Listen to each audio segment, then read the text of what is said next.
No, tranquilo.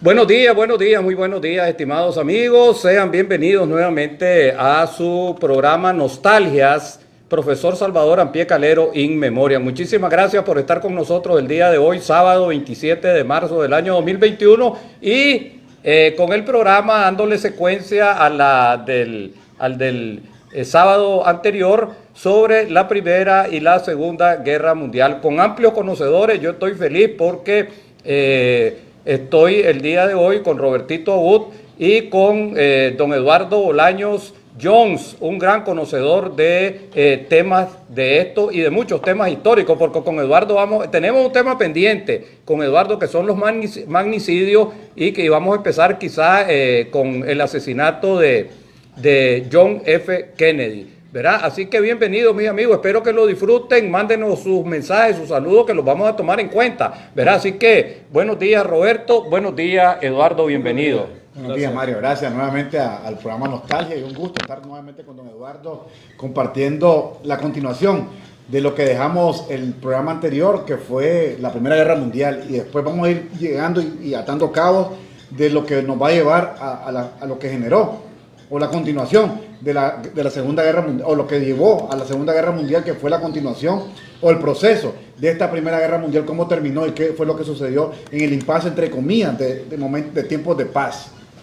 Bueno, entonces, Eduardo, ¿qué pensás vos? ¿Por dónde te gustaría que comenzáramos el día de hoy, pues, con los temas que tenemos? Bueno, el sábado pasado lo que quedó pendiente, pues, o lo que no alcanzamos a cubrir, pues, y tal vez sería bueno comenzar por ahí, es lo de las batallas, las principales batallas que se dieron en la Primera Guerra Mundial, y los avances bélicos que aparecieron por primera vez también en esa guerra, que los mencionamos brevemente, pues la aviación, ¿verdad? Los ataques por aire, las ametralladoras, la aparición de los primeros tanques, y no mencionamos otra arma que fue muy importante durante la Primera Guerra Mundial, que fue la aparición de los submarinos, que si bien ya se habían inventado hacia el principio del siglo, pero lo habían inventado civiles, no le habían buscado la parte bélica, sí tuvieron gran importancia durante la Primera Guerra Mundial, pues ya entrada bastante. Y también no podemos olvidar, don Eduardo y Mario, el tema de los gases venenosos, que también fue parte de la Primera Guerra Mundial, que después generó un debate donde se prohibió para futuras guerras el uso de este tipo de armas químicas para contrarrestar al enemigo.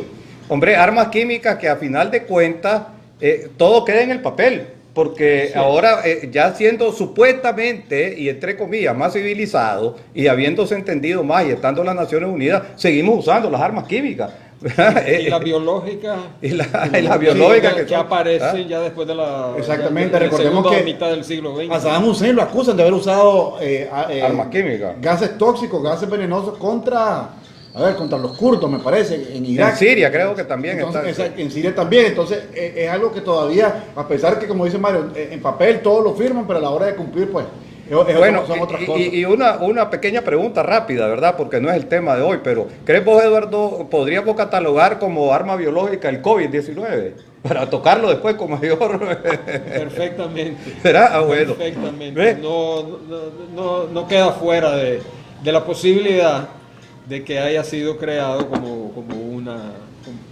Y si no el virus en sí, al menos la crisis, la tensión que ha creado, el miedo que ha creado a nivel mundial, no podemos descartar de que tal vez haya sido, digamos, exagerada la propaganda que se ha lanzado. No negamos, la reacción. Yo no niego la cantidad de muertos ni nada de esas cuestiones, pero cuando uno contrarresta las cifras del 2020 versus, digamos, las cifras del 2018, 2019, en el mundo en promedio mueren cada año más de 600.000 personas de gripe común. La gripe común mata más de 600.000 personas cada año. Y el COVID en el 2020 mató, ¿qué? 1 millón y piquito. Casi los 2 millones. Sí, casi los 2 millones. Y cifras infladas. No podemos, sí. podemos negar pues que ahí hay Mano pachona. otras causas. Por ejemplo, pues había gente que murió de un infarto, pero si tenía, le hacían la prueba y salía que tenía presente el COVID, no lo catalogaban como infarto, sino como COVID. Pero ese es otro tema. Sí, es otro tema, pero vamos a hacer un pequeño, porque también quiero hacerte una pregunta y a los dos, ¿verdad? Y comenzando por Eduardo, pero también una aclaración, porque no me gusta que amigos que nos escriben sus mensajes no sean leídos, y a veces son mensajes importantes. Y es que a veces pasan tan rápido y tenemos el tema tan interesante que se nos va porque somos humanos. El sábado pasado, cuando estábamos hablando de la incorporación de Alsacia y Lorena, ¿no? Que se la quitaron a los alemanes y terminó en manos nuevamente de Francia, tuvimos un mensaje cuando vos hablaste del idioma que no lo pude leer y lo voy a leer porque es una gran oyente nuestra y es doña Zoila Maktub Muñoz Gutiérrez, que vive en Viena, en Austria. Y me puso ella lo siguiente, Eduardo. Actualmente solo ha quedado el italiano en la parte del Tirol, que queda en la frontera italiana, y el resto es alemán y vienés, con los respectivos dialectos de cada región. El francés ya no más. Sí, yo debo aclarar que después del programa me quedé pensando y cometí un error. Pues y está bueno que hayas leído esa aclaración. Por alguna cuestión de asociación de ideas que a veces uno tiene, pensé en Suiza. No en Austria. En Austria. Suiza es la que tiene la región que habla francés, porque Suiza es la que está, sí, es cierto, tenés razón, pega con Francia, y yo por algún error y cruce de cable, agarré las condiciones de Suiza y se las encajé, digamos, por así decirlo, a Austria. Pero sí me di cuenta después del programa, cuando estuve editando el video, que después lo subí a mi canal en YouTube, me di cuenta que me equivoqué en esa parte. Pues y agradezco decir doña Zoila Maktub. Doña Zoila Maktub Muñoz Gutiérrez. Aquí a propósito, porque eso tenemos que saber, y creo yo que nosotros, sin jactárnosla, pues, pero somos producto de una educación que en algún momento en Nicaragua fue de muchísima calidad. Porque ese dato que les dio Eduardo, a veces uno queda Roberto, quedó yo, no es que lo traemos ya preparado en el papelito, sí, traemos una agenda básica, pero cuando comenzamos a hablar como fue de eso, es a los conocimientos que tenemos desde que estábamos en secundaria. ¿Ves? Entonces, a veces, claro, suelen haber equivocaciones, pero vamos a hacer los saludos. Sí, vamos a saludar a José León Mendieta, que nos manda saludos. Dice Alan Serna, saludos desde Costa Rica, doctor Alan Serna. Gracias, doctor. Entonces, Lula Puitrago, saludos, excelente programa, muy educativo. Alan Serna dice, bueno, haciéndose este paréntesis, COVID-19 es una travesura de laboratorio que se le salió de las manos, nos tienen en la lucha. Lo que tienen es un virus, es su multiorganicidad. Y saludos para Jaime Vicente Mendieta Ortiz. Buenos días, saludos a todos los panelistas. Jaime Vicente. Buenos días a todos. Bueno, entonces vamos a hacer un pequeño paréntesis porque el día de hoy estamos en el restaurante Mi Bohío. Ya estuvimos una vez, fuimos recibidos bárbaramente y hablamos. Pero yo quisiera hoy también, Eduardo estudió, mi compañero y amigo de aula de clases durante toda la secundaria en el Instituto Pedagógico de Iriamba. Y yo quiero preguntarle a Eduardo, ¿qué recordás vos de Mi Bohío? ¿Cómo era? ¿Qué conexión con el pedagógico de Iriamba? A pesar que ustedes eran externos, ¿verdad? ¿Vos? Semi-internos. En aquella época, o sea, siendo estudiante y viviendo fuera de Iriamba, porque no vivo en la ciudad, sino vivo a 5 kilómetros de Iriamba, dependíamos mucho de mi papá y de mi mamá, que eran quienes nos venían a dejar al colegio y nos venían a recoger. Entonces, durante la secundaria, fueron pocas las veces que vine acá al Bohío, pero la conexión es que nuestro compañero Roberto Gutiérrez es hijo de la señora que fundó el Bohío. Entonces sí, estamos muy ligados por Roberto. Yo sé que los internos tenían más afluencia, porque se queda a las 4 de la tarde, que había el recreo grande, tal vez antes de la cena, venían aquí a comer. Yo recuerdo cuando celebramos el 50 aniversario en noviembre del año pasado, que nos reunimos varios de la promoción de 1970, Alejandro Torres, recuerdo que decía que él que él venía aquí a deleitarse y a pedir ciertos de los platos del restaurante, porque era mucho mejor la comida aquí que la comida que le daban en el colegio. En el colegio. Entonces, pero sí, Tiene que entrar a mi ha perfil. existido pues desde los años 60, ininterrumpidamente. Sí, fíjate que aquí como comenzó, y eso nunca se me va a olvidar, fue la famosa tortilla, que es la que habla Alex Torres, gran beisbolista también. Ahí le mandé la foto donde está vos del colegio, hombre, con el equipo Sí, de la béisbol. recibí, sí. Hombre, ¿cómo es que se llamaba? Se llamaba el peluquín, le decían al entrenador, ¿no? Uno que vende lotería, ahora lo veo en Tiriamba. Sí, el Virofo. El Virofo, sí. El Virofo. ¿Ve? Pero entonces venía Alex y se comía esa tortilla sabrosísima. ¿Y por qué? Porque ¿qué tiene que ver mucho en mi bohío? Les digo sinceramente, ahora que estamos en la época moderna y que se habla porque las cosas cambian, ¿verdad? Las palabras, ¿no? Pero el concepto es el mismo. Ahora se habla mucho de emprendimiento y de emprendedores, ¿verdad? Y mi bohío es el ejemplo más claro, exacto, vivo de lo que es un emprendimiento, porque doña Socorro comenzó con su molino, con las tortillas con cuajada, después con los cigarritos, con esto, y después ya puso el bohío que era un rancho, ¿no? Con techo de paja. Con ¿verdad? techo de paja, así es, y ahora vemos que es este restaurante que nosotros siempre lo solemos, si a mí me llama un amigo y me dice, voy para Diriamba, ¿qué me recomendás? Quiero ir a comer, mi bohío, sin lugar a dudas, ¿verdad? Por los precios y por lo rico de la comida, ¿verdad? Y como dice Eduardo, nosotros en el 50 aniversario decidimos venir aquí, ¿por qué? Por los recuerdos que nos traía, por lo sabroso de la comida y por lo accesible al bolsillo, ¿verdad? Por las tres cosas, bueno, bonito y barato, hermano. ¿Ve? Entonces, hoy nos está recibiendo nuevamente, muchísimas gracias a doña Socorro Chávez, ¿verdad? Que nos quiere a todos los del pedagógico, ¿verdad? Ella nos conoce desde que entramos. No solo los que fuimos compañeros de su hijo, Sí. no solo nosotros, sino sí. que a todo el pedagógico. A todo el pedagógico, lo quiere mucho y por eso es que viene, nosotros lo decíamos el otro día, viene mucha gente con sus hijos y con sus nietos de Managua, cuando vienen de estos lados, sea de Matagalpa y todo, viene a mi bohío a recordar sus tiempos y agradecerle ese cariño a doña Socorro que se portó bien con todos los internos del pedagógico. Así que muchas gracias, ¿verdad? A ella, a Roberto también, a Emma, sus hijos que ahora están también a cargo del negocio porque siempre nos abren las puertas de una manera espectacular. Y entonces vamos a irnos pues ya con lo que es, dígame Roberto. Sí, bueno, saludos al doctor Alan Cerna, No de la tenés lista a ideológica de la Primera y Segunda Guerra Mundial. Y Gaitán Lucho, saludos, dice don Mario, don Roberto y al invitado, don Eduardo. Perfecto, gracias a Lucho Gaitán. Bueno, yo traía algunas batallas y no sé si ustedes tienen el mismo concepto que yo. La batalla de Tannenberg, dice, ¿verdad?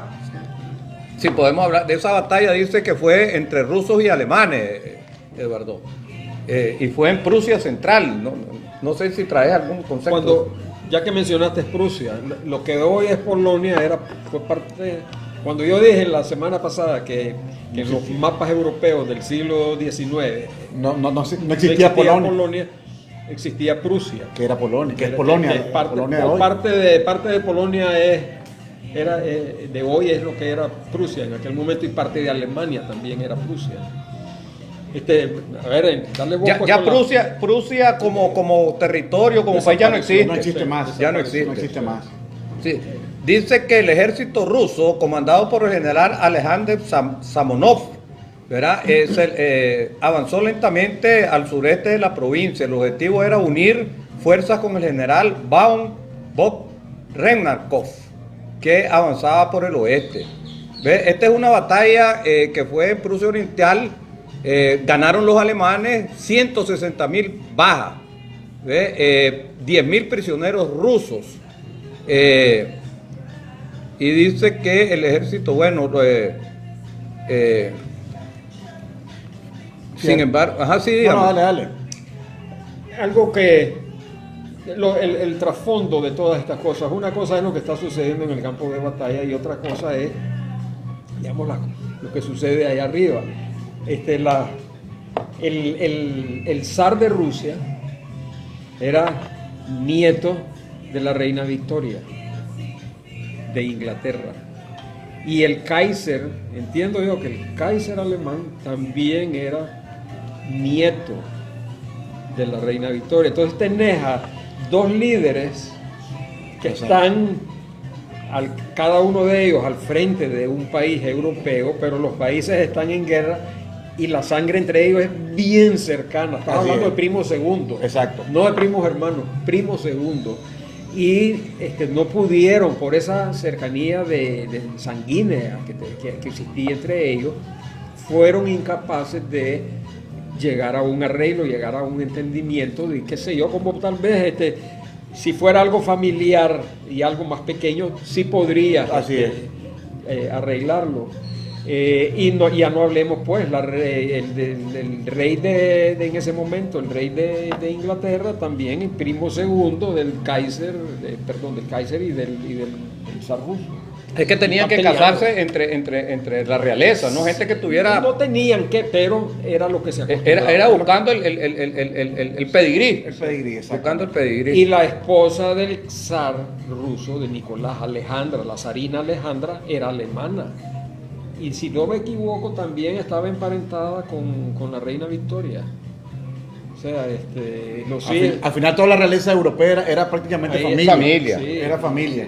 Y no pudieron evitar pues el desastre pues que fue la... Fíjate que dice que en esta batalla de 150.000 soldados rusos, solo 10.000 pudieron escapar y fue tan desastroso. Hay dos cosas que vamos a ver de la batalla. Tan desastroso que el general Somovov se pegó un tiro, se suicidó por el desastre pues, ruso.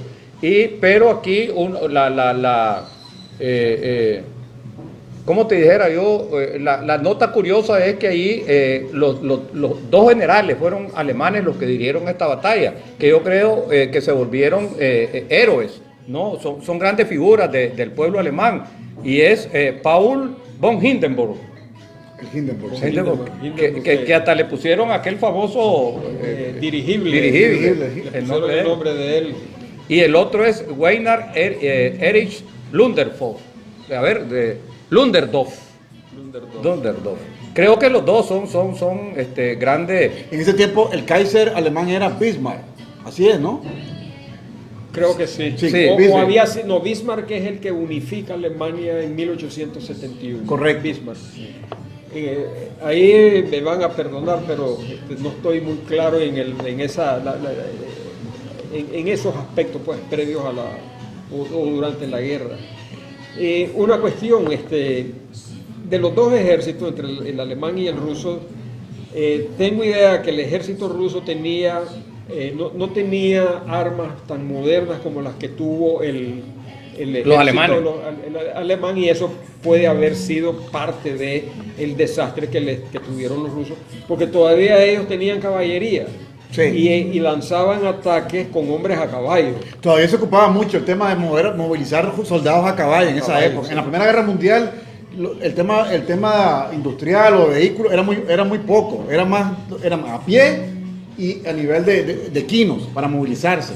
Y la Europa, lo que consideramos hoy la Europa occidental, es la que venía avanzando más tecnológicamente, más que Rusia. Sí, que Rusia estaba un poquito más atrasada más hecha a la antigua, todavía utilizaba ese tipo de cosas. Inclusive ahí fue en la Primera Guerra Mundial. Lo que pasa es que hay mucha gente que no lo cuenta, o no lo sabe, o no lo dice, que la Primera Guerra Mundial, ahí fue donde nació la famosa guerra, ataque de guerrilla o ataque relámpago. Que después o la guerra de posiciones también. No, de relámpago, que es lo que le adjudicaron a los alemanes después. Inclusive la invasión a Polonia en el 39 se lo adjudican a los alemanes como tal, como una guerra relámpago. Y sin embargo no, porque recordad que la guerra relámpago, ¿en qué consiste? En atacar con tanques, aviación y después con blindado, es que con mucho transporte. Exactamente. Y ya habían libros escritos sobre eso. Había un general inglés que había escrito sobre eso.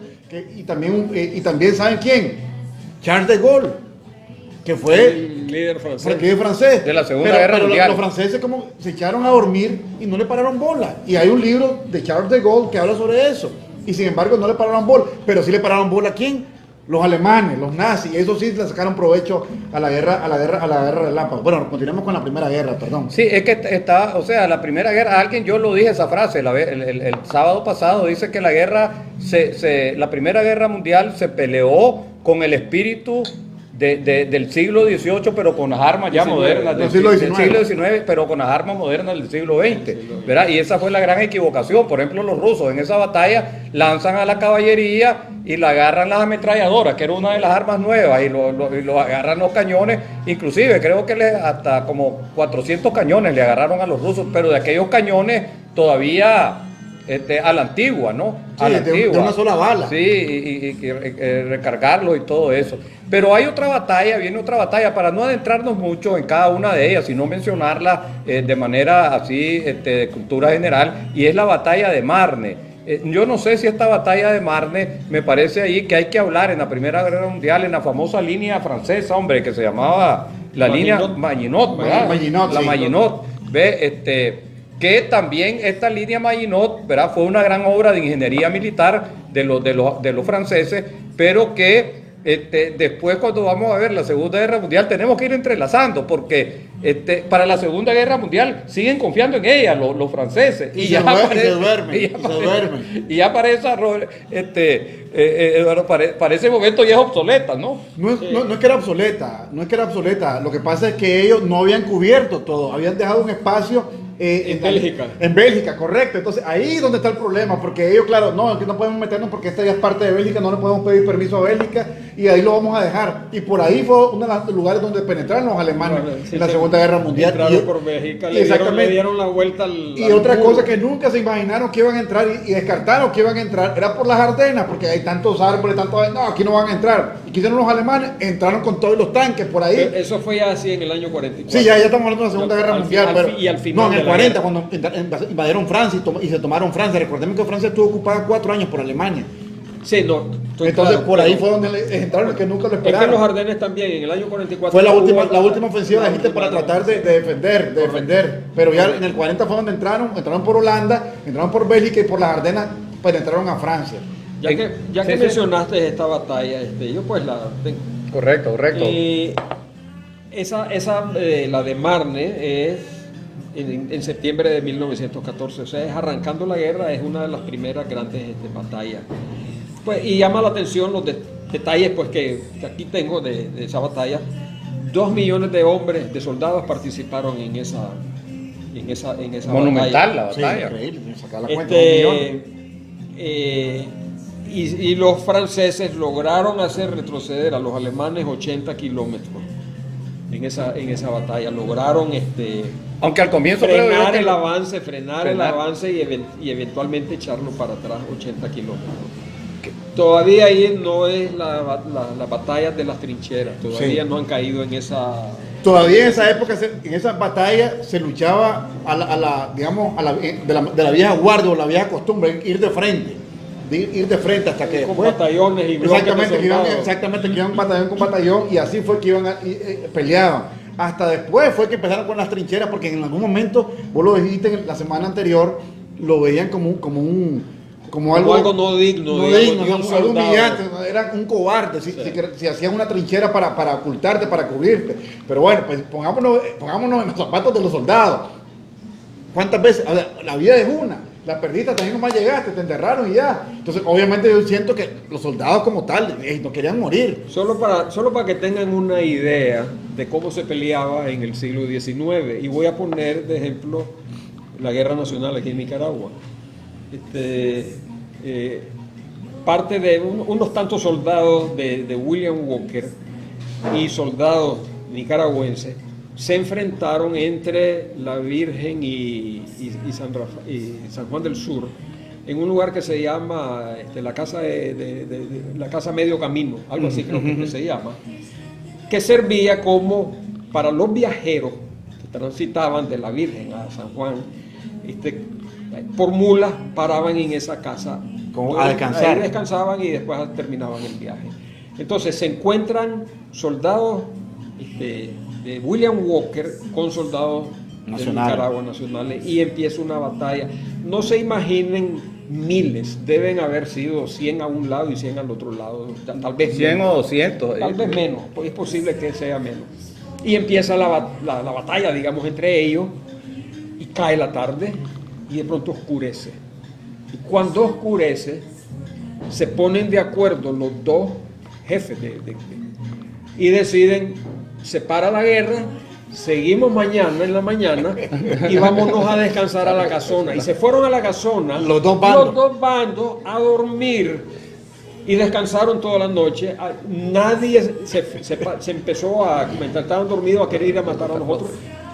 Al amanecer se volvieron cada uno al punto donde habían terminado el día anterior a continuar la batalla. Ese era el espíritu que existía en el siglo XIX. O sea, había, digamos, un pacto de caballeros. Claro. Había lo que hablaban del honor, te doy mi palabra que yo no te ataco, y cumplían con la palabra. Claro. Y eso sucedió, es un hecho histórico que sucedió aquí. Que casi nadie lo maneja. Eso lo descubrió mi tío Alejandro Bolaño, que estudió el pasaje pues, de la historia de William Walker, pasó 30 años haciendo investigaciones, en un documento, en un libro que alguien de los que participó relató ese hecho. ¿Ya? Entonces, ese era el espíritu con que llegan a la Primera Guerra Mundial estos soldados en Europa, pues, de caballeros, de respeto de ciertas normas, ciertas leyes. Pero a lo largo de las batallas y lo dura que se vuelven las batallas, todo eso empieza a cambiar también. Sí, claro, Y cambiar hasta en la vida ordinaria. Sí. Pero se dio. Todavía en la Primera Guerra Mundial lo vivimos. Y está la famosa tregua de Navidad. De Nochebuena. De Nochebuena, tregua de Navidad entre alemanes y franceses. Que inclusive es famosa, ¿por qué? Hasta fue llevado al cine, en película. ¿Por qué es famosa? Porque decidieron hacer un pacto de tregua de Navidad, de no atacarse, y aparte de eso jugaron fútbol. Jugaron un partido de fútbol, es un partido famoso en la historia del fútbol. Histórico eso, que llegaron a jugar fútbol alemanes contra franceses, siendo enemigos, dejaron a un lado lo que representaban, y obviamente como soldado uno obedece órdenes. En el momento que vos te enlistas en el ejército ya sabes que tenés que obedecer órdenes, y en el momento dijeron, hagamos una tregua, inclusive. No solamente la tregua fue que aquí estamos nosotros como franceses y nuestro amigo como alemán, no, compartieron alimentos entre ellos, sí, jugaron fútbol, y después ya cada quien terminó la Navidad, vámonos de regreso, un gusto, ahí el otro, aquí el otro, los disparos, y arrancamos nuevamente en lo que quedamos. Eran los tiempos eso, que la palabra valía, como dice Eduardo. Fíjate que les voy a contar una anécdota, pues, que no es exactamente del tema, pero que me da risa, y mezclando dos cosas. Me estaba contando un director técnico de fútbol en Nicaragua, que llegaron a un acuerdo con el presidente del equipo, y entonces le dice, si vos clasificás $1,000 de bono, el hombre clasifica. Y entonces, bueno, pero cuando le dice, ok, entonces pongámoslo en el contrato. No, y entonces dice que lo llevó a un retrato de su papá. Nosotros somos gente, le dice ya, de palabra, este es mi padre, que es la palabra, así que ¿para qué vamos a firmar? Hombre, cuando el hombre logra clasificar, le dice, yo no te he dicho nada.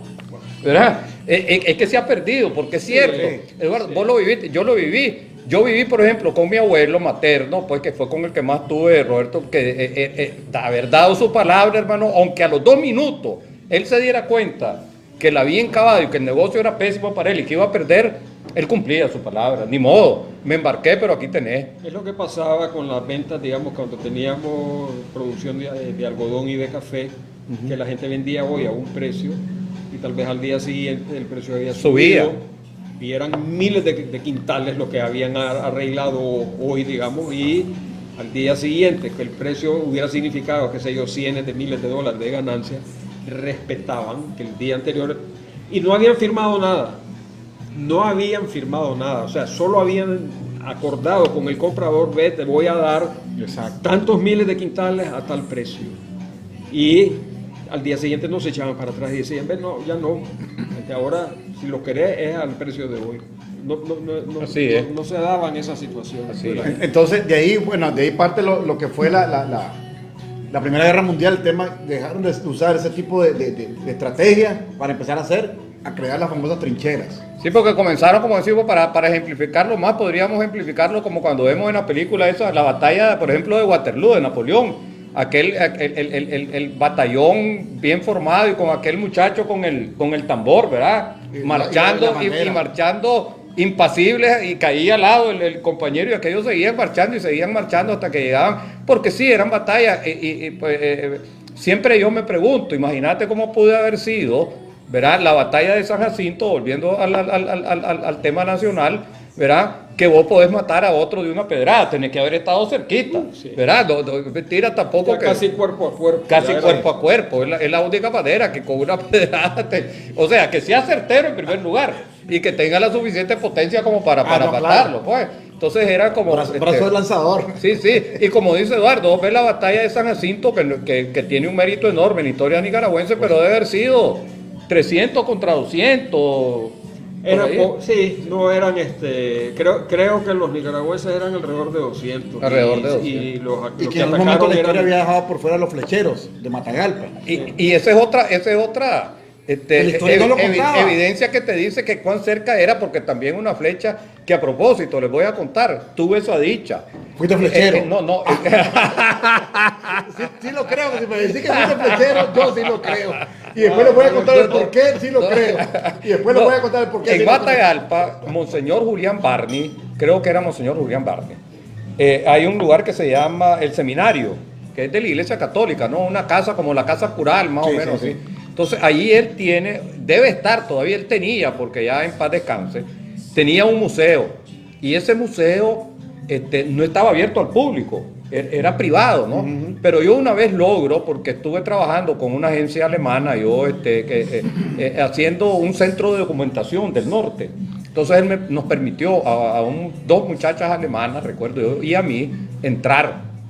Y entonces conocí 2 arcos indígenas, de indígenas de Sébaco, 2 arcos, que no es el arco que vemos en las películas, en primer lugar mucho más alto, pero como de una rama de café, qué sé yo, ¿no? Toda, no era rectecita, no era bien, sí, por eso te digo, bien rústico. nítida, pues, ¿verdad? Y tenía como 3 o 4 flechas él, de la famosa flecha de Pedernal. Ahí, o sea, tenía cosas, fíjate que, por ejemplo, conocí un cáliz de plata de la iglesia de Sébaco, que fue desde 1600 y pico, antes de 1700. Entonces, lo mismo, pura plata, pero no estilizado, sino que... como rústico, Sí. O sea, no tenía un buen acabado. Sí, no, el acabado era manual, todo era manual. Sí, pero pura plata, hermano. Pura plata, y un Cristo de oro también, de rústico acabado, pero puro oro. Tenía cosas interesantes. Conocí un telar original de los pueblos indígenas nuestros, de cómo tenía cosas interesantísimas. No sé si estará ahí todavía, me imagino que sí, debe estar en poder de la iglesia. ¿Ve? Pero bueno. Solo pues, ya que estás hablando de esas cosas, la espada de William Walker, cuando lo capturan en Honduras, está en Mazatepe. Está en Mazatepe. ¿Cómo va a creer?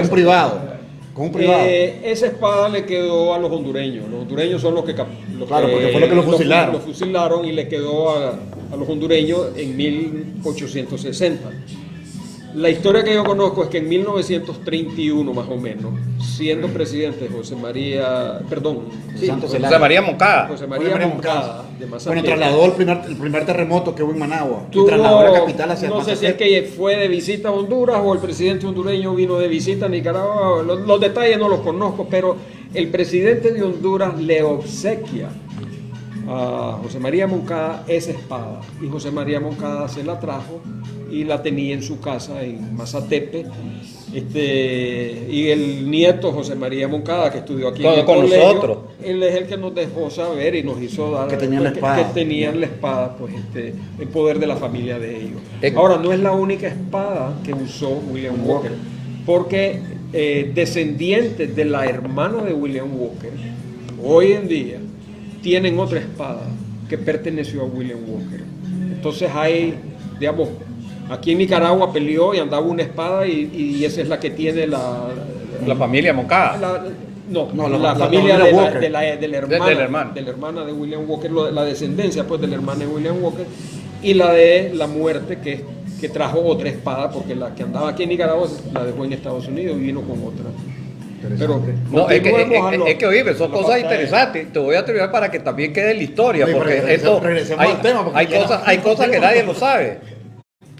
Mi abuela materna y mi abuelo paterno también fueron muy amigos, o sea, estamos hablando Documentarios. sí, Vamos a revisar. de intimidad con el general José Santos Zelaya, que algún día vamos a volver a tocar. Yo lo toqué una vez, pero hay que tocar nuevamente esa revolución de Zelaya liberal, porque el impacto que tuvo en Nicaragua es increíble. ¿Ves? Te voy Este- a leer los comentarios, Mario, Sí. porque tenemos bastante. Correcto. Saludos a Elise Centeno, dice saludos señores. Angelina Trejo, que es promotora de la cultura aquí en Diriamba, dice saludos a don Angelita, Mario. un abrazo. Sí, saludos a don Mario. Pero Javier García dice excelente programa para instruirse en historia. Saludos desde Los Ángeles, California. Pero Javier que jugó El fútbol. Chivo García, sí, Jugó con fútbol la Boca. Dice Andrés Vallecido, saludos ya en sintonía de la clase. Andrés, recordemos que tenés que ir a tu sesión de control de la ira. Control de la ira. Casi quebrás el televisor en tu casa el domingo con la derrota de Boca Juniors. Creo que vamos a hablar con Jack Nicholson para Sí. eso. Allá en Aguilar, saludos respetables señores. Desiderio Ali Cuadra Gutiérrez, muy buen programa, saludos y bendiciones. El ingeniero Ali Cuadra. Y en Aguilar dice ética en la guerra. Bueno, sí existió. existió. Existe todavía. A Benjamín Alaniz, saludos ya en sintonía. Y dice Andrés Vallecillo, el guía de la Hacienda San Jacinto nos contaba que Andrés Castro se le trabó el arma de fuego y que como último recurso, estando casi mano a mano con el enemigo, optó por lanzar la piedra. Pero es lo que nosotros peleamos. Con piedra como recurso principal, mucha gente tiene esa pequeña confusión. Y Manuel Álvarez Calero, al licenciado periodista Manuel Álvarez Calero, dice: saludos, una espada le quedó al general Moncada, se la regalaron en Honduras, la tuve en mis manos. Dice, cierto, porque Sí, don Manuel él es de periodista, Mazatepe. él es de Mazatepe. Así Y es. Saludos, Manuel. Vamos a ver si tenemos algún momento el chance de poder Traerlo. No, O de ir a la conocer la espada. conocer la espada, tomarle una foto. Aprovechando que conocemos a la familia Moncada. Yo conozco a José Omar, que fue en algún momento alcalde de Mazatepe. Sí, fue nuestro compañero, Exacto. Chichitote, algo así le Estudió decíamos. se bachilló con mi hermano Jimmy. Entonces ahí podríamos aprovechar Correcto, la mitad también está. con José Omar. Sí. Con José Ah, Omar. pues lo que les quiero contar, porque también para que quede para la historia, entonces fueron muy amigos de doña Blanquita de Zelaya y del general Zelaya, y cuando él se trasladó a la presidencia y todo, entonces no sé si fue vendido o fue una venta, ¿cómo decirlo?, simbólica, pero le dio a mi abuelita un comedor, el comedor de ella, porque iban a cambiar, ¿no? Entonces, ese comedor, cuando yo me casé, mi abuelita me contó la historia y me dijo: ese comedor yo quiero que te quede a vos. Y yo me lo llevé para Matagalpa, ahora es patrimonio de mis hijos. En Matagalpa, un comedor que perteneció al general José Santos Zelaya, estuvo en su casa, lindo, es precioso, ¿no? Estamos hablando de ciento y pico de años. Ciento y pico de años, sí. Sí. Ahí está. 120 por lo menos. Se perdieron algunas sillas, eso vos sabés, en el pero lo que es el mueble, ahí está, precioso. mesa. Pues la mesa, perdón. ¿Ve? Porque yo tengo otra mesa, tengo una mesa, Eduardo, Roberto la conoce, ¿verdad? A la mesa. Para 12 personas. Sí. Esos comedores ya no se ven, correcto. tiene también 90 y pico de años y era el de mis abuelos. ¿Ve? Eso es un patrimonio para mí, no es por lo que pueda valer al venderlo como antigüedad, es por lo que perteneció a mis abuelos. Lo que simboliza para la ¿verdad? familia. Pero bueno, volvamos a la historia y volvemos a la... Solo para terminar el caso, discúlpame, ya que nos entramos rápido, ya terminamos este tema. No, si no importa, así que este programa es en algún momento, la capital, recordemos que siempre fue o era León o era Granada. Granada. Y finalmente, de tantos pleitos entre conservadores y liberales, terminó siendo Managua. Pero cuando, lo que decía don Eduardo, cuando fue el terremoto del 31, la capital fue movida. Es decir, todo el despacho del presidente de la República se trasladó a Mazatepe. Y todavía no sé si ahí me puede ayudar don Manuel Álvarez. La casona que hay en la laguna de Mazatepe, que es hermosa, una casona grande, ahí es donde despachaba el presidente de la República en ese momento. José María Moncada. José María Moncada. Creo que todavía existe esa casona. Sí, Existe. Sí, entonces ahí es correcto. Esos eran los tiempos y voy a dejar a mi gran amigo Eduardo Bolaño que nos cuente la anécdota del profesor Paco Cordero cuando se enviaban soldados, ¿no?, a la guerra. En la Primera Guerra Mundial, ¿no? Aquí en la Guerra Nacional. Ah, Bueno, entonces Eduardo, se lo catálogo. voy a recordar a Eduardo. Dice que venía el hacendado y le ponía, la diferencia era una cinta verde o una cinta roja, porque eran obreros agrícolas, pues, ¿verdad? Eran trabajadores agrícolas. Entonces, con su sombrero, con sus caites, y entonces decía, General Moncada, le mando 200 voluntarios, por favor, devuélvame los mecates, ¿verdad? Ya lo recuerdo. ¿Verdad? Por favor, que ha sido la historia, me van a perdonar, ha sido la historia siempre de Nicaragua, ¿verdad? Porque Iban a la fuerza. hemos ido a la Iban fuerza amarrados, siempre. iban amarrados. Hemos ido a la fuerza siempre. Los mecates son de diferente contextura, pero siempre ha sido así. Pero volvemos pues a la Bueno, batalla. discúlpame. Dice don Manuel Álvarez que la casa presidencial estuvo en La Laguna. Ahí está, la compraron unos austríacos. Es cierto. La última vez que yo fui ahí fue como en el 97 por ahí. Y es cierto, era un austríaco. Me acuerdo que tenía, tenía unos animales. Creo que tenía un lagarto o un cocodrilo, no recuerdo, lo tenía como mascota. Y efectivamente era un austríaco el que vivía ahí. Entonces sí, siguen siendo los mismos dueños, austríacos, los dueños de esa casona. Gracias a don Manuel Álvarez. Bueno, entonces la batalla de Marne la ganan los aliados. Un montón de muchísimas bajas alemanas. Es de la batalla, se dio porque hay ese río, ¿no? El río Marne, que queda al sur de París, porque estuvieron cerca de París los alemanes.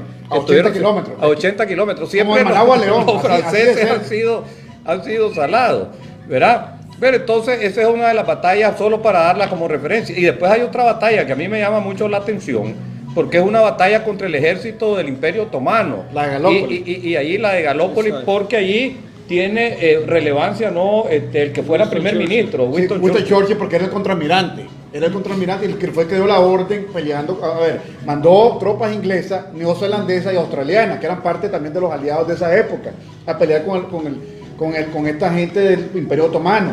Pero no midió las consecuencias, no midió las estrategias donde tenía que pasar, donde tenía que ubicarse, donde tenía que pelear. Y en un momento creo que peleó en unos lugares que era muy fácil. Era como decir, ¿cómo te explico? A ver, habían dos lugares que habían montañas, o tenías que pasar en un desfiladero. Exactamente. Entonces era muy fácil, blanco, para que te tomaran, te bombardearan, te dispararan, y era muy fácil para los barcos ingleses o barcos aliados. Y eso fue una tragedia, catástrofe terrible, que ahí sucedió en Galópolis, lo que dice en algún momento nuestro amigo y colega Douglas Pérez: saliste solo, porque ¿qué sucedió? Después de este fracaso de Winston Churchill, él renunció. Él ni siquiera esperó que lo destituyeran. Él mismo se quitó, porque sabía que había cometido un tremendo error de cálculo en cuanto a esa batalla, Mario y don Eduardo. Lo que yo recuerdo es que donde desembarcaron los ingleses, inmediatamente después de que termina la costa, empezaba una elevación. Y en las guerras, en los enfrentamientos militares, el que tiene la parte más alta es el que tiene la ventaja. Así siempre. Y entonces los otomanos estaban en la parte de arriba, los ingleses bajan en la playa y tienen que subir para continuar su avance, y ahí es donde ocurre el desastre. Pues estaban, y creo que no pueden llegar más refuerzos, no sé si es que les hunden algunos barcos, Sí, les hunden varios barcos. los ataques, pues, y no pueden desembarcar más tropas, también creo Exacto, que ese es otro de los... ya no les mandan refuerzos. Entonces tienen a esa cantidad de soldados atrapados entre el mar a las espaldas y esa montaña o esa elevación con todos los soldados otomanos ahí arriba. Y ese es el gran desastre, pues, que sucedió en Galípoli. En Galípoli. Si no me equivoco... Para no que sé la gente si esté es clara, ahí. el Imperio Otomano es lo que es hoy Turquía. Sí. Ahí donde se realizó esa batalla. Que nació, digamos, por decirlo, pues el nacimiento del Imperio Otomano es en 1400, alrededor de 1450. Así es. Cuando toman lo que se llamaba Constantinopla, y entonces le cambiaron el nombre y le llaman ahora, pues, le cambiaron el nombre a Estambul. Sí. Correcto. Entonces, desde los 1450 y algo hasta 1918, pues, que es que acaba la Primera Guerra Mundial, es que existió el Imperio Otomano, correcto. Bueno, ahí dice, vamos a darles ahí 35.000 británicos fueron las bajas, 10.000 australianos y neozelandeses. Hace poco vi hasta una película de eso, de unos hermanos ahí el uno termina matando al otro en el sentido de para que no siga sufriendo, ¿no? Porque sabe que no hay manera de... y Está herido. 10.000 franceses y 86.000 turcos muertos, hermano. Qué barbaridad, para que ustedes se den una idea de las carnicerías que eran esa batalla, la batalla de Galípoli, pues, ¿verdad? Allí, la película de Galípoli de 1981 trabaja Mel Gibson. Hay una película del año 81, Galípoli, creo que ese era el título. Entonces es una producción que australiana. No, yo creo que ya él está en Hollywood. Está en Hollywood. Está en Hollywood, Sí, pero tal inclusive- vez a lo mejor el dinero tal vez vino de Australia. Sí, porque yo recuerdo que cuando él hizo, por ejemplo, ya, o sea, haciendo un paréntesis en esto, cuando hizo Mad Max, a él, cuando él hace Mad Max, ya lo hace en Hollywood, pero la voz se la doblan a él, porque tenía el acento australiano. Entonces, para que no saliera ese de australiano, tuvieron que doblarle la voz a Mel Gibson en esa primera película. Ahora, obviamente, ya habla un inglés totalmente americanizado, pero en ese momento tenía el deje australiano, que ustedes saben, o sea, no es ni, podemos decir un inglés criollo, Ahora, Mel Gibson es norteamericano de nacimiento. pero vivió muchos años en Australia. Bien niño Sí. se traslada a la familia Es correcto. a Australia y él habla, pues aprende a hablar el inglés que hablan los australianos. Exactamente, Australian Phobia, dice la cerveza Fosta. En vez de decir about, dicen about. Abuse, exactamente. Entonces, ya se imaginan que por qué tuvieron que doblarle la voz a Mel Gibson en esa primera película. Bueno, después está, pues vamos a tocar la última batalla para que le demos 10 minutos a un personaje que yo quiero tocar. Solo rápido. Veamos los mensajes. Dice Andrés Vallecillo, hoy es difícil comprender esa rivalidad porque sus extensiones administrativas son muy diferentes. Dice don Manuel Álvarez, lo de las mecates lo menciona Enrique Guzmán, el libro Las pequeñeces comeñas de Antón Colorado, seudónimo del escritor de Granada. Jonathan Briceño saluda a don Mario y a nosotros, pues, compañía donde están transmitiendo. Gracias, estamos en nuestro restaurante en Mi Bohío hoy, Jonathan. Andrés Vallecillo, perdón, León y Granada, el mapa 1856. Bueno, que había hecho un comentario anterior a eso. Perfecto. Sí, bueno, entonces la última batalla que vamos a ver hoy, porque quiero que toquemos a un personaje, es la batalla de Jutlandia, es una batalla naval, ¿verdad? Y creo yo que esta batalla naval, que la ganan los alemanes, porque hunden varios barcos británicos, es una de esas, de lo que se llama en el argot bélico, una batalla pírrica, porque obtienen la victoria, pero a un costo tan grande que después Inglaterra, como ha sido siempre, creo yo, o en la mayoría, queda con el dominio del mar, porque los ingleses como que tienen esa fama, Eduardo, de ser los amos y señores. Es que recordar que antes estaba a ver, antes los mares solo disputaban dos países que eran enormemente, Inglaterra y España. Pero después de la paliza que le dio Inglaterra a España, se quedaron siendo los dueños del ¿Esa fue mar. la batalla de Lepanto?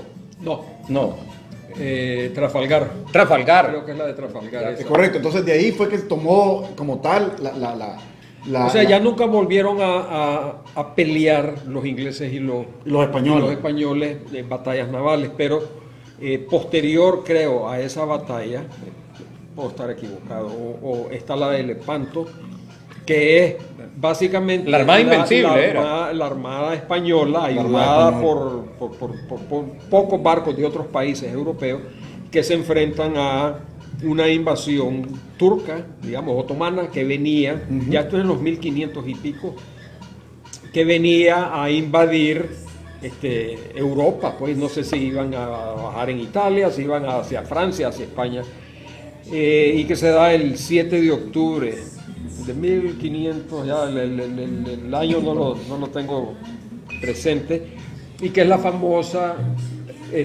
batalla, pues que se Lepanto, que también es reconocida como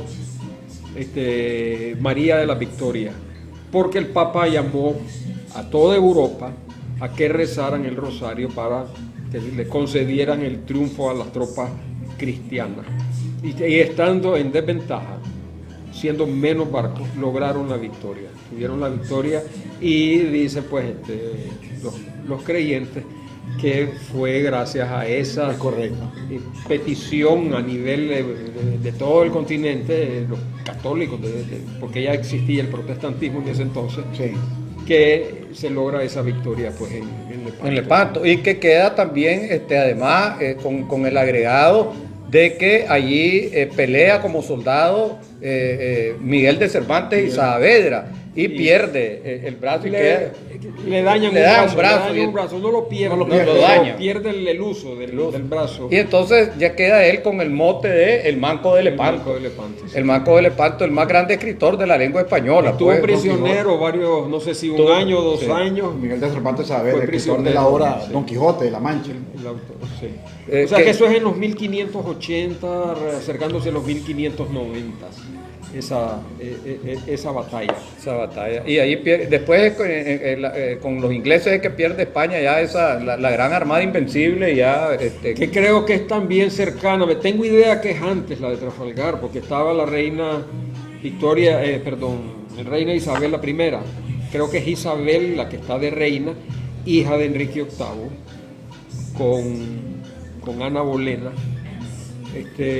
y ella es la reina y la idea, pues yo sé que estaban los ingleses a la expectativa de que era lo que iba a pasar, por supuesto también los españoles, y triunfan los ingleses en esa batalla. Pero los ingleses siempre se destacaron en el mar porque son una isla y dependen de las naves y Sí, en lo marítimo. Tiene muchos puertos. Tenían que ser los mejores. O sea, si querían subsistir como un país, independiente, Así es. ¿ya? Un reinado en aquel entonces todavía, tenían que ser muy buenos fueron muy asediados por los en vikingos. el mar, sí.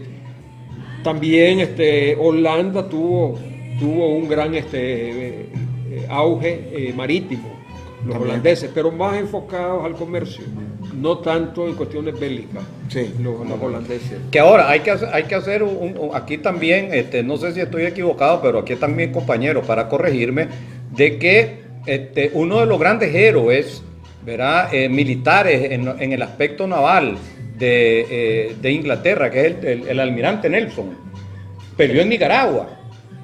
Lord Nelson. Peleó en Nicaragua, fue uno de los que atacó cuando era un joven teniente, atacó el Castillo de la Inmaculada, si no me falla la memoria, ¿no? Estuvo en la batalla, pues podemos decir, o en la escaramuza, o en el intento de tomarse el Castillo de Río San Juan, ¿verdad? Donde sale vencedora, se dice que yo soy, mira, Eduardo, yo soy Rafael Herrera. que Rafael Herrera, hay ahí varias versiones.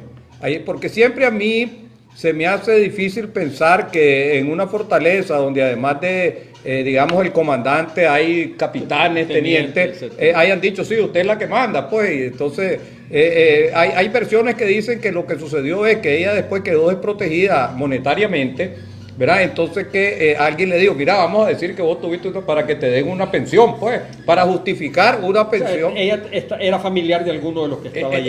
Del jefe, que era el jefe, el papá que murió allí, pues, ¿verdad? En ese momento. Entonces ella monetariamente queda desprotegida.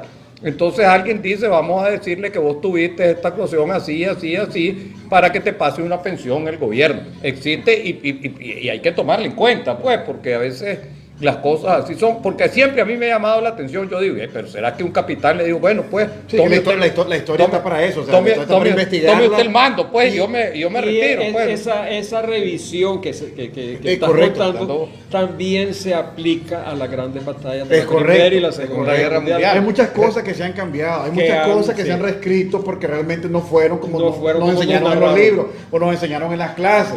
Inclusive, fíjate que vamos Sí, a tocar un tema. esto que dije yo que les va a vamos- parecer un sacrilegio, pues, a muchos. Nos vamos a ir adelante en este tema porque es un tema que ahorita don Eduardo acaba de poner el dedo en la llaga y lo voy a decir muy fácil.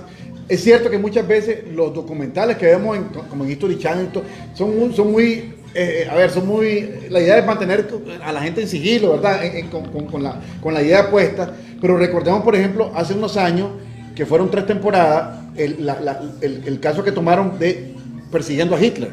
Hicieron viajes a África, en Europa, en Argentina. En Argentina es muy arraigado el tema de los nazis y está muy comprobado.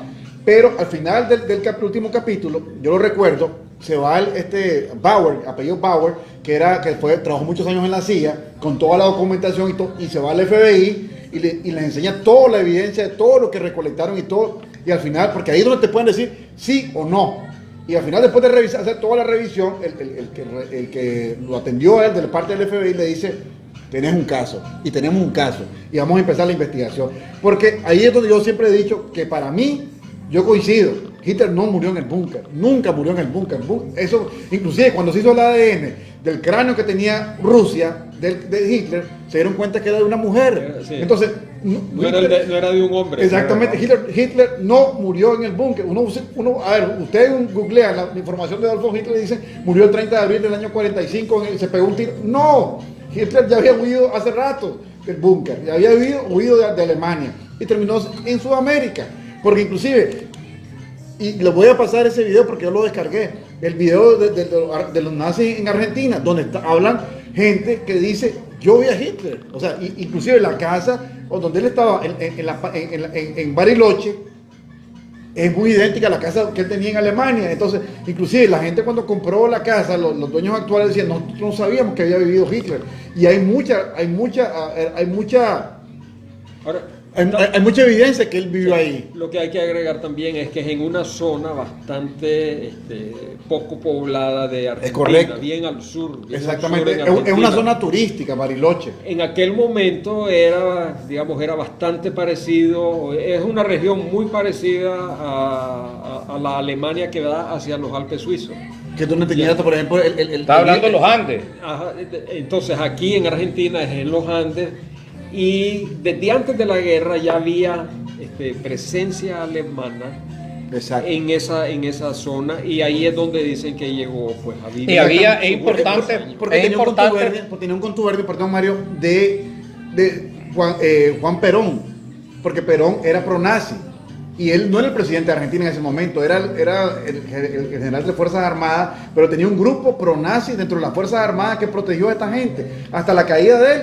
Entonces ahí fue donde empezaron a huir los nazis de Argentina, No, inclusive- buscando Paraguay, inclusive- Brasil, Chile y Había Colombia. mucha simpatía por los alemanes. Inclusive hay una famosa batalla, la batalla del Mar de la Plata, donde el Río de la Plata, el gran sí. escritor, creo que El general Graf Spee, Graf Spee un acorazado alemán. se llega a refugiar en el río. Termina hundiendo el barco. Ahí se refugia cuando se ve perdido. O sea, tiene el apoyo pues de las autoridades argentinas. Entonces muchos de ellos sabían que tenían esa afinidad y se trasladaron pues a... Al final lo obligan a tener que irse, que sí. salir. Inclusive ahí cuando hacen ese reportaje, este canal argentino, creo que es Telefe, hablan con uno de los hijos de uno de los pronazis fuertes, cercanos a Hitler. Él decía que, él justificaba, decía no, que su papá no era de los de arriba, no tenía como Martin Bormann, etcétera, etcétera, ¿cómo se llama? No era Hitler, el otro. Goebbels, Himmler. Himmler o Himmler. Goebbels.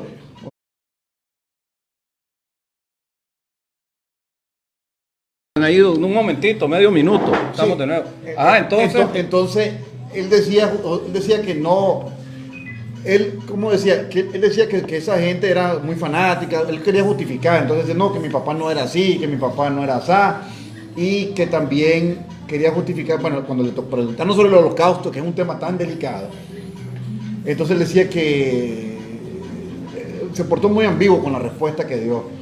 Porque igual, o sea, muchas cosas, y es lo que tocábamos el tema y lo hablaba don Eduardo el sábado pasado, muchas cosas se inflaron, muchos datos se inflaron, porque inclusive en algún momento se decía que 10 millones de judíos habían sido sacrificados o asesinados en los campos de concentración, y después de hacer ciertos números, es difícil pensar en 10 millones asesinados en los campos de concentración, porque era una muerte cada segundo que llevarlos a Sí, la matemática no da. Honestamente no da la matemática. Sí. Entonces es difícil llegar a ese número. Pero bueno, regresemos a la Primera Guerra. Sí, solo sobre ese punto. Que matarlo, podés matar 10 millones de personas en tanto tiempo, eso es matarlo. Hacerlos desaparecer. Es correcto. O sea, que no hay que no quede rastro. Que no hay eso fue el tema más. un hueso, no hay una calavera, no hay...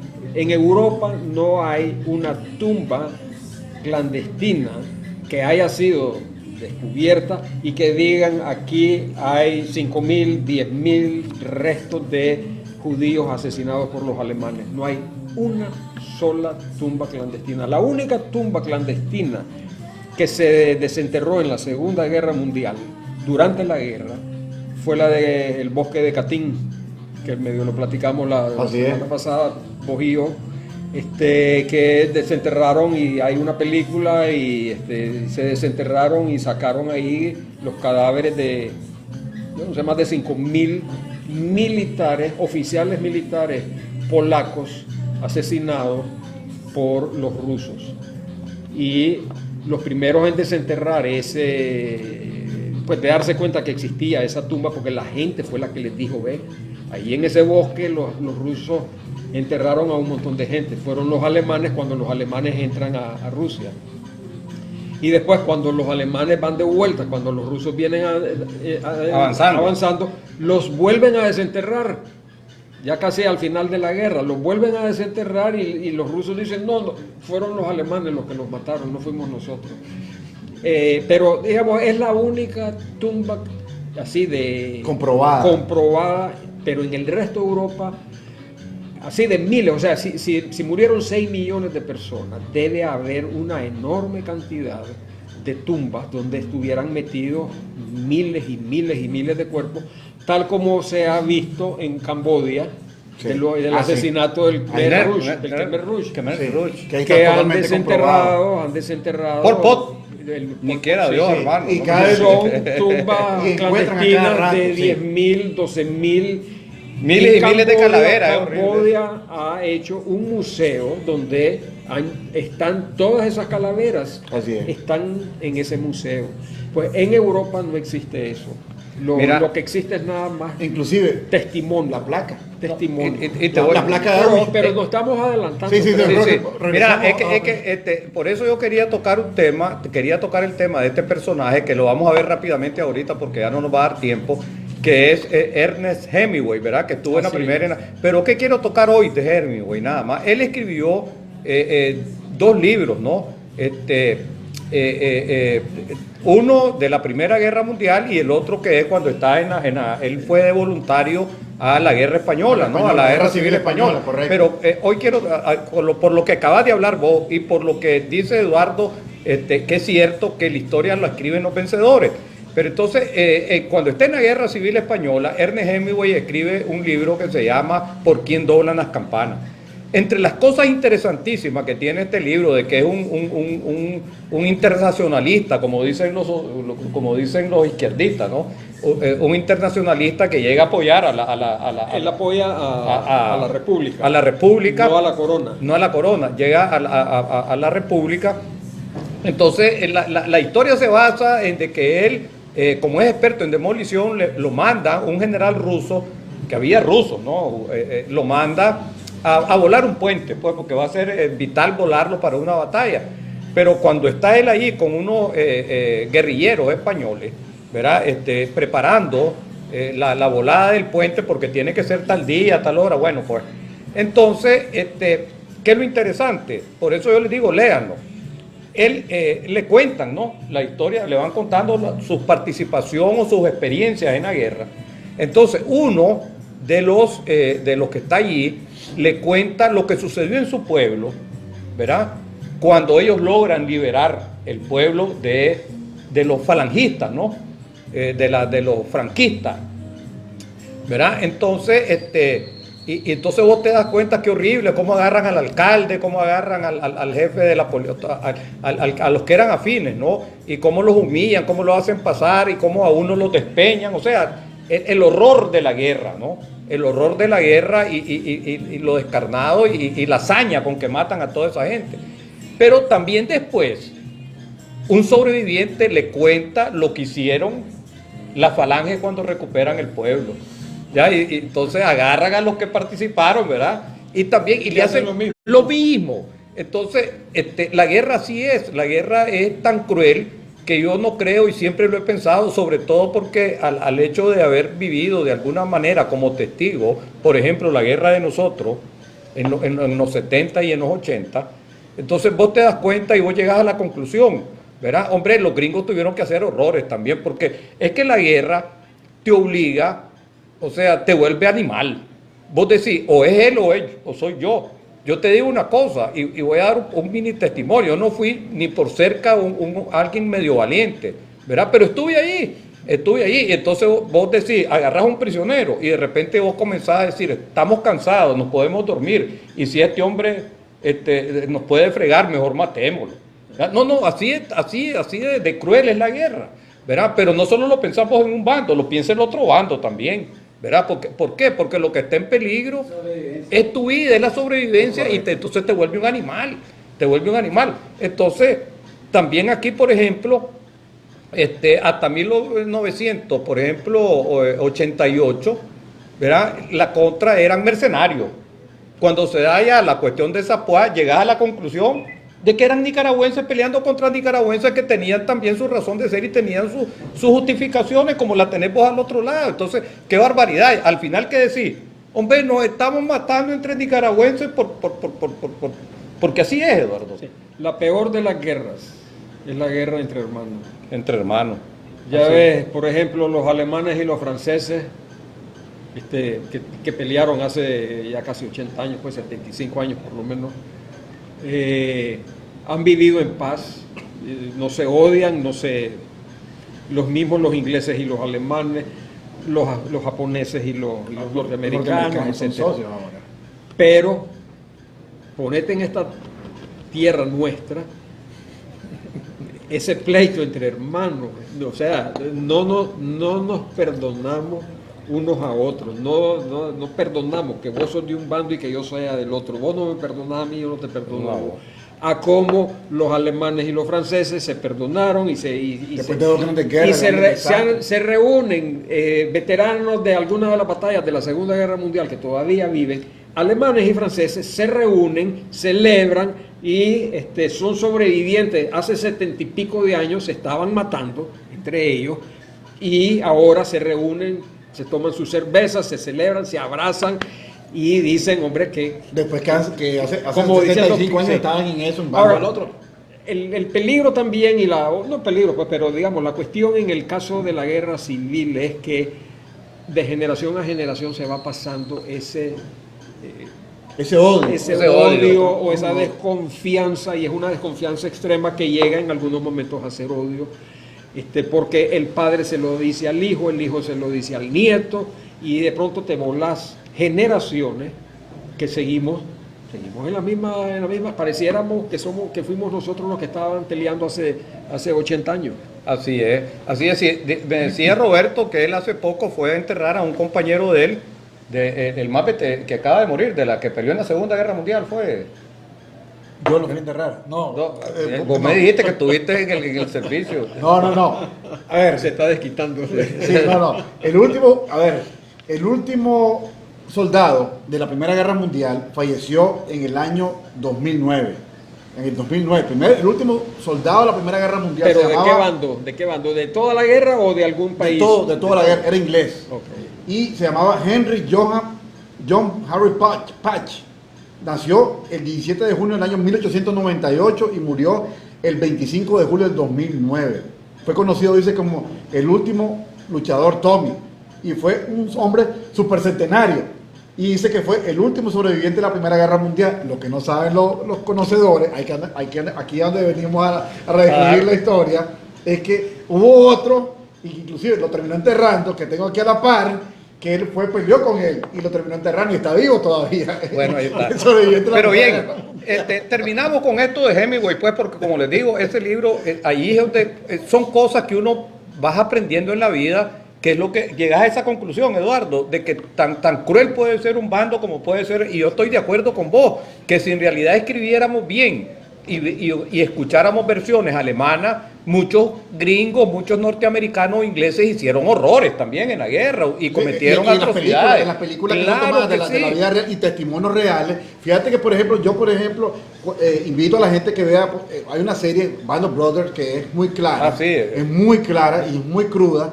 Y, por ejemplo, uno tiene el chance de ver, hay una parte que toman a unos rehenes, a unos soldados alemanes prisioneros.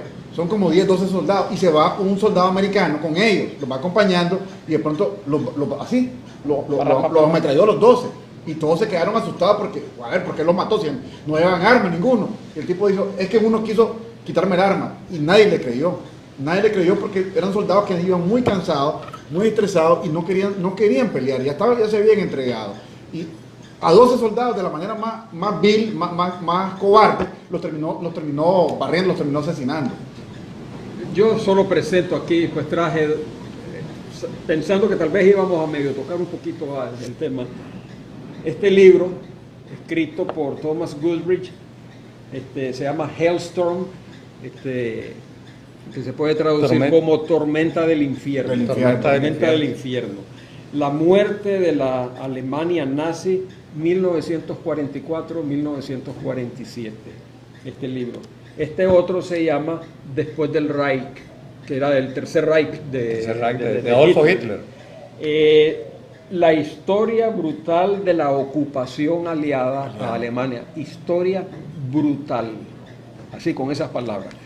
Ha salido gente, historiadores, profesores de historia de universidades, que han tenido el coraje de escribir este tipo de libros, a pesar de que son criticados, son acusados de estar tergiversando la historia, etcétera, etcétera. Sin embargo, todo lo que dicen lo documentan. Solo como algo que nadie menciona cuando se habla de la Segunda Guerra Mundial, o el final de la Segunda Guerra Mundial. Cuando el ejército ruso entra a Alemania, hoy en día se calcula que 2 millones de mujeres alemanas fueron violadas por los soldados rusos. Mujeres de 8, 9, 10 años a 80 años, violadas, no una vez. Dicen que habían, y hay testimonios de las hijas de esas mujeres, que cuentan, digamos, mi mamá fue violada 50 veces por 50 distintos hombres, uno atrás del otro, 50 hombres soldados rusos. Sí. Entonces los abusos no los cometió solo Alemania. Sin embargo, eso es lo único que nosotros manejamos. Aquí están documentados, sí. Y hay otro libro. Es que imagínate, Eduardo, es una lógica. Pues un soldado que tiene 3, 4 meses va a un estrés y lo que quiere es tener. Soldados, ahora, no solo son los soldados. En el caso de la invasión a Alemania, uno de los líderes militares rusos, y existe el panfleto, hizo circular panfleto entre todos sus soldados, que trataran a los alemanes, que el que no matara a un alemán hoy había desperdiciado el día. Tenías que matar no a un soldado alemán, a un alemán, mujer, viejo, niño, lo que fuera. Y ese panfleto, existen copias de ese panfleto todavía. Sí, era como tomándolo como venganza por lo que habían hecho los alemanes cuando fueron los rusos. Tienen que desquitarse de lo que supuestamente pues acusaron. Sí, probablemente también alemanes violaron a rusos. No, efectivamente así sucedió, por eso fue como, a ver, vos me hiciste, ahora yo te hago. Sí.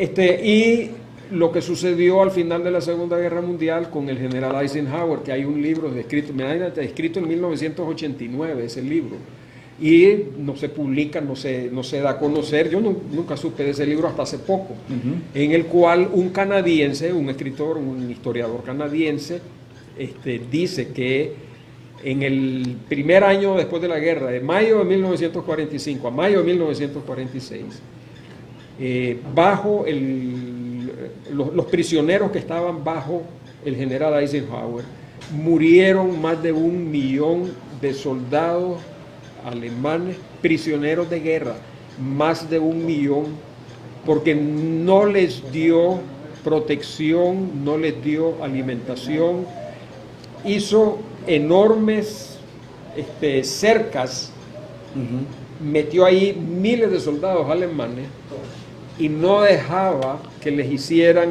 techo, que hicieran letrinas, y existen los testimonios de los sobrevivientes, de los soldados sobrevivientes que lograron salir vivos de ahí, de lo que estaba sucediendo. Eso arrancó en mayo del año 45, y esa era una de las denuncias que iba a venir a hacer el general Patton a Estados Unidos en diciembre de 1945. Cuando muere, en el famoso accidente. Cuando lo matan, no muere, lo matan. Por eso, hay el accidente. Le chocan el carro y todo, pero hoy en día ya hay muchos historiadores norteamericanos que dicen que el general Patton fue asesinado, que fue, y lo dicen así, la primera víctima de la Guerra Fría. Sí, inclusive, Una conspiración, inclusive en la misma película que hay de él, su biografía, que es hecha en Norteamérica. Que lo hace George Scott, por cierto, que es el que hace el papel de tremendo Pac. papel, te hacen ver eso, que era un problema para Eisenhower y para muchos generales norteamericanos, ¿verdad? La posición de, que está la famosa frase, peleamos contra el enemigo equivocado. Sí. ¿Ve? Pero bueno, la verdad es que, y cuando vos hablas de las violaciones, fíjate que hay que entender, o sea, vos llegás con un fusil y le decís a una mujer, me encantaría tener relaciones con vos, y esa es una violación, aunque no sea en el sentido violento, ¿verdad? De que la agarrás. Por insinuación. ¿Qué te va a decir aquella mujer? Por Sí, insinuación. y ahí si le digo que no, me mata. ¿Verdad? Es una lógica. Yo lo decía aquí cuando, episodio que yo vi, por ejemplo, se detenía el convoy, ¿verdad? De soldados, y estaba un naranjal ahí de un campesino. Amigo, ¿podemos agarrar de esa naranja? ¿Qué te iba a decir el hombre? Y yo, si venían 100 armados. Sí, claro que sí, agarren. Y no le dejábamos una sola naranja. ¿Cómo quedaba ese hombre después? No solo eso. Hijo de tal para papá, para... Sí. ¿Qué tal Entonces, cuando vinieran soldados del otro bando? Del otro bando. Vos le diste de comer. Y lo castigaban al Así campesino. Esa fue la gran vía crucis de nuestros campesinos, pues, que esta vaca, mire, que queremos comer y se la vamos a pagar. Ese Sí. es como el chiste del ¿verdad? chinito, el Y tal chiste vez lo del querían, chinito ¿verdad? que va, durante la guerra de Sandino, que va de liberales y conservadores, antes de que... De Sandino. Que va de Managua para Juigalpa, entiendo yo, y entonces hay un retén y él no sabe qué son y dicen, ¿y vos, chinito, qué sos, conservador o liberal? Ah, yo soy liberal, dice. Y eran conservadores y pam, lo apalean y al chinito, ya se va, sigue más adelante y llega a otro retén y le hacen la misma pregunta. ¿Y vos, chinito, qué sos, liberal o conservador? Yo soy conservador, dice, porque ya lo habían apaleado y eran liberales. Y pam, lo apalean al pobre chinito. Más adelante hay un tercer retén y la misma pregunta. ¿Y vos, chinito, qué sos, liberal o conservador? De Chilo vos primero, le dice. Entonces saludamos a Manuel Álvarez, a mi amigo Robert Iván Dinarte, dice saluda a mi hermanito Roberto, Dios te bendiga, gracias. Andrés Fallecillo, hoy merecemos escuchar tiempo extra, dice. Saludos a Edwin Urrutia, allá en Estelí. Saludos. Saludos, Edwin. Dice Andrés Fallecillo, don Mario dice, yo estuve ahí, aún se ríe. Sí, seguro pensando que se refería a la Primera Guerra Mundial. Y saludos a doña Zoila Macú, hasta Viena, Austria. Sí, ya leímos, doña Zoila Mactuc, ¿verdad? El aporte de ella de que ya no se habla prácticamente francés. Bueno, queremos agradecer inmensamente, ¿verdad? Y además de agradecer, ahorita se nos dibuja una sonrisa en el rostro a Robertito, a don Eduardo y a mí. ¿Por qué? Porque vamos a comer delicioso. Nos está invitando, nos acaba de decir aquí el anfitrión, pues, el edecán que nos asignaron, que es conocido, diríamos cariñosamente, como el Pollo Chávez, ¿verdad? Nos dice, están invitados a almorzar, muchachos, muchísimas gracias, hombre, ¿verdad? El Pollito Chávez, que hizo la gestión además, ¿verdad? Y entonces aquí se come riquísimo y entonces es una invitación de primer orden. Y agradecer enormemente de nuevo al restaurante Mi Bohío, a su propietaria, doña Socorro Chávez, y a sus hijos, a Roberto Gutiérrez, nuestro entrañable amigo y compañero de colegio y de promoción, ¿verdad? A Emma, que también, yo a Emma siempre la recuerdo y me acuerdo de ella con el uniforme de la Inmaculada, ¿verdad? Del Divino Pastor es que era parecido los dos, pero la recuerdo bien, ¿verdad? Así que muchísimas gracias a ellos, vamos a almorzar muy rico, sabroso después, y nosotros seguimos platicando entre nosotros. Te recuerdo que Mi Bohío abre de martes a domingo, de 11 de la mañana a 9 de la noche, para que sepa la gente que los lunes no abrimos, entonces abrimos de martes a domingo, de 11 de la mañana a 9 de la noche. ¿El horario para esta Semana Santa lo tienen o igual? No cierra. Sí, no cierra. Okay. O sea, solamente para el que lunes. sepan, pues, para los que vengan por estos lados, que tal vez piensan regresar a Managua o a Masaya, donde sea, pueden pasar por aquí almorzando. Correcto. ¿Verdad? Comiendo a la hora que... Y también que está el hotel. Está abierto el hotel. El hotel va a pasar abierto, está a la par y está el centro de convenciones. Fue la expansión que hizo la marca Mi Bohío. Ahora la dirección, bueno, preguntan, aquí en Diriamba se pregunta y fácilmente. En cualquier lado de Diriamba que ustedes pregunten de la entrada ahí le van a decir, ¿verdad? Riquísima la comida, precios increíbles, ya le hemos contado varias anécdotas de esto. Y venga a disfrutar de un ambiente, sobre todo algo que me encanta de mi bohío, es un ambiente familiar.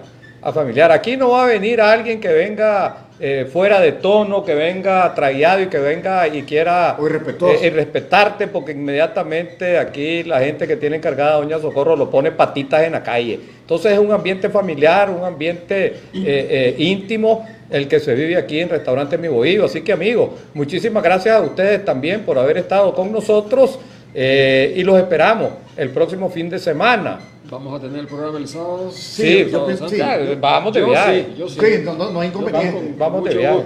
Vamos de viaje. Acompañarlos de Vamos de viaje y vamos a seguir. Creo yo, Eduardo, que tendríamos que ver algo así rápidamente, aunque sea de la guerra, porque la guerra civil española es una bisagra, ¿no? Con la Segunda Guerra. Con la Segunda Guerra Mundial, para ya después entrar a otro tema. Pues el próximo vamos ya con la segunda, un repaso rápido a la Guerra Civil. Y también terminamos la última parte de la Primera Guerra Mundial. Cuando acaba la Primera Guerra Mundial, aparecen las negociaciones bueno, el Tratado de Versalles, vamos a ver cuáles fueron las cláusulas económicas, las cláusulas militares y de reparto de Europa, porque se repartieron Europa, ¿verdad? Como suelen todas las guerras, ¿verdad? Y después entramos a la Segunda Guerra Mundial, que también es interesante y tremenda, pues. Así que muchísimas gracias. Como lo dije la semana pasada, es la misma guerra en 2 actos. Es la misma guerra en 2 actos. Vamos ¿verdad? A ver y decíamos lo que dijo el general francés, ¿verdad? Esto no es un tratado de paz, es un armisticio por 20 años. Lo digo, qué bárbaro, pues, ¿cómo la adivinó? ¿Verdad? No es que la adivinó, es que era previsible, pues, por las condiciones increíbles que pusieron alemanes.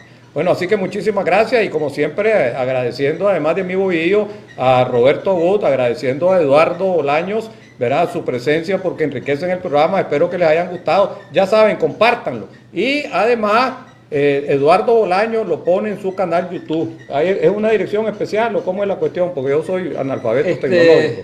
Ok, yo tomé tu video, se me ocurrió pues tomar tu video, darle vuelta porque la imagen sale al revés, ¿verdad? Le di vuelta y lo subí a mi canal, nada más que lo tengo no listado, o sea, lo puedo poner público para que cualquiera que quiera verlo, el de la semana pasada. Y mi canal es Nicaman 1953, todo junto.